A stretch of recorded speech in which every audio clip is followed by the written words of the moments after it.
জুলাই সনদের বাইরে গিয়ে দলীয় মতাদর্শ চাপিয়ে দেওয়া হবে না বলে জানিয়েছেন আইনমন্ত্রী মোহাম্মদ আসাদুজ্জামান। মঙ্গলবার সংসদ ভবনে সংবিধান সংশোধনের বিশেষ কমিটির বৈঠক শেষে কথা বলেন তিনি। মন্ত্রী জানান, সনদকে ধারণ করে নির্বাচনী ইস্তেহারের আলোকে সংবিধান সংশোধনের সুপারিশ করা হবে। এ সময় কমিটির সভাপতি স্বরাষ্ট্রমন্ত্রী সালাউদ্দিন আহমদ বলেন, প্রস্তাবনা থেকে তফসিল, পুরো সংবিধান এবং জুলাই সনদ পর্যালোচনা করা হবে। বিরোধী দল নাম না দিলেও তাদের গঠনমূলক পরামর্শ ও মতামতকে সবসময় গুরুত্ব দেওয়া হবে বলেও জানিয়েছেন স্বরাষ্ট্রমন্ত্রী।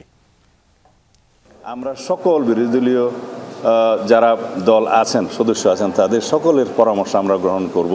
তারা যদি মিটিংয়ে এসে দেয় ভালো, মিটিংয়ের বাইরে দিলেও আমরা সেটা গ্রহণ করব, লিখিতভাবে যদি দেয়। জুলাই সনদকে সামনে রেখে, জুলাই সনদকে বৃত্তায়ন করে, জুলাই সনদকে ধারণ করে, জুলাই চেতনাকে ধারণ করে আমার সংবিধান সংশোধনের পথে আমি এগিয়ে যাব। জুলাই সনদকে বাইপাস করে আমি আমার রাজনৈতিক মতাদর্শ বা অন্য কিছু চাপিয়ে দেবো, সেটা আমরা করব না।